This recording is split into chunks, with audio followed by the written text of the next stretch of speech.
அவிசுவாசமாய் சந்தேகப்படாமல்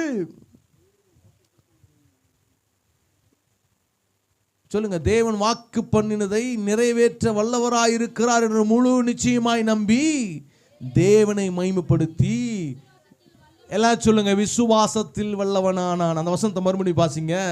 தேவன் வாக்கு பண்ணினதை நிறைவேற்ற வல்லவராயிருக்கிறார் என்று நீ முழு நிச்சயமாய் நம்பி தேவனை மகிமைப்படுத்தி விசுவாசத்தில் வல்லவனான். எல்லாம் மறுபடியும் இந்த வசனத்தை சேர்ந்து படிங்க பார்க்கலாம் சத்தமா, எல்லாம் சேர்ந்து.